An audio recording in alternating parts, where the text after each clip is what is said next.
आता बघा काय दिले, a stationary wave found having 3 nodes आहेत along length of string 6 centimetre. म्हणजे स्ट्रिंगची लेंथ 6 सेंटीमीटर आहे. म्हणजे हा प्रॉब्लेम कशावर बेस आहे? Stationary wave in a string. मग stationary wave in string 3 nodes आहेत. सो नोड्स अँड लूप में रिलेशन काय? as loop is किंवा node, n for node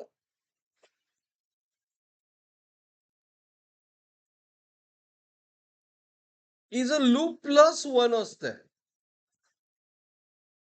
मग लूप किती यायला पाहिजे? तर लूप यायला पाहिजे यामध्ये 3 लूप प्लस 3 नोड्स आहेत ना, म्हणजे लूप यायला पाहिजे 2.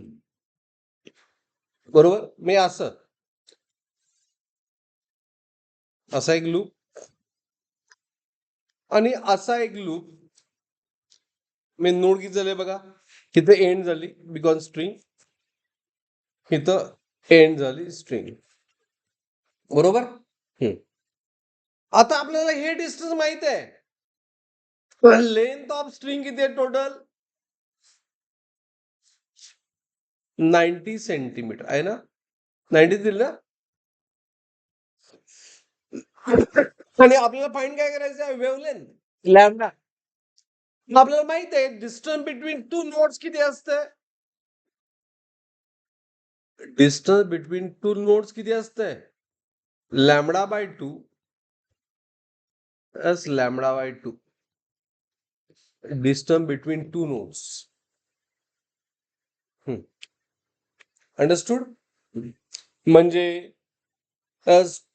इथं lambda by 2 plus lambda by 2 किती येणार? Lambda by 2 plus lambda by 2 म्हणजे किती येणार? 90. बरोबर. म्हणजे 2 lambda by 2 is 90.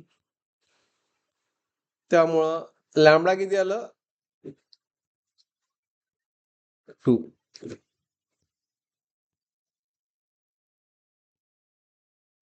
Lambda is to get cancel, lambda is 90 centimeter. Is it clear? Understood?